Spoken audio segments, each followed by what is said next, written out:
Hello all, നമ്മൾ കഴിഞ്ഞ വീഡിയോയിൽ എങ്ങനെയാണ് ഒരു സിമ്പിൾ ഹലോ വേൾഡ് പൈത്തണിൽ പ്രിൻറ്റ് ചെയ്യുക എന്നുള്ളത് കണ്ടിരുന്നു.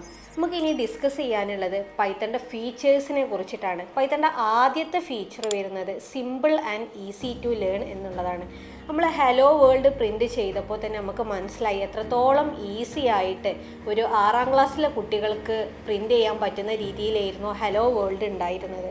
സോ പൈത്തൺ എന്ന് പറയുന്നത് ബാക്കിയുള്ള സി ലാംഗ്വേജിനെയും ജാവ ലാംഗ്വേജിനെയും കമ്പയർ ചെയ്യുമ്പോൾ പൈത്തൺ ഒരു ഹലോ വേൾഡ് കോഡ് ചെയ്യുക എന്ന് പറഞ്ഞത് ഭയങ്കര ഈസി ആയിട്ടുള്ള ടാസ്ക്കാണ്. നമ്മളൊരു സിയിലോ ജാവയിലോ ഒക്കെയാണ് ഹലോ വേൾഡ് പ്രിൻറ്റ് ചെയ്യുന്നത് എന്നുണ്ടെങ്കിൽ നമുക്കൊരു മിനിമം 5 to 7 ലൈൻസ് എടുക്കും. അതിന് പകരം നമ്മൾ പൈത്തണിലാണ് ഒരു ഹലോ വേൾഡ് പ്രിൻറ്റ് ചെയ്യുന്നത് എന്നുണ്ടെങ്കിൽ നമുക്കൊരു 1 ലൈന് കൊണ്ട് ഒരു ഹലോ വേൾഡ് പ്രിൻറ്റ് ചെയ്യാൻ പറ്റുന്നതാണ്.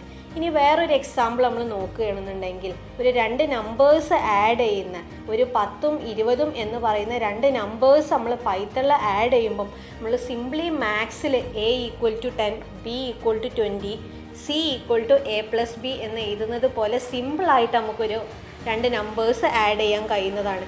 പക്ഷേ നമ്മൾ സിയിലോ ജാവയിലോട്ടൊക്കെ വരികയാണെന്നുണ്ടെങ്കിൽ മിനിമം ഒരു 7 to 10 ലൈൻ എടുക്കും നമുക്കൊരു 2 നമ്പേഴ്സ് ആഡ് ചെയ്യണം എന്നുണ്ടെങ്കിൽ. അതിൽ തന്നെ ഒരുപാട് വേർഡുകൾ വോയിഡ്, ആഷ് ഇൻക്ലൂഡ്, stdio.h അങ്ങനെ ഒരുപാട് നമുക്ക് അറിയാത്ത ടേമുകൾ വരും. അപ്പോൾ ആദ്യമായിട്ട് പ്രോഗ്രാമിങ്ങിലോട്ട് വരുന്ന ഒരാൾക്ക് ഇതൊക്കെ കാണുമ്പോൾ ഭയങ്കര ഡിഫിക്കൽട്ടായിട്ട് തോന്നും. പക്ഷെ നമ്മൾ പൈത്തണിലാണ് കോഡ് ചെയ്യുന്നത് എന്നുണ്ടെങ്കിൽ നമുക്ക് സിമ്പിളായിട്ട് ഈസി ആയിട്ട് ഈ ഒരു 2 നമ്പേഴ്സ് ആഡ് ചെയ്യാൻ പറ്റുന്നതാണ്.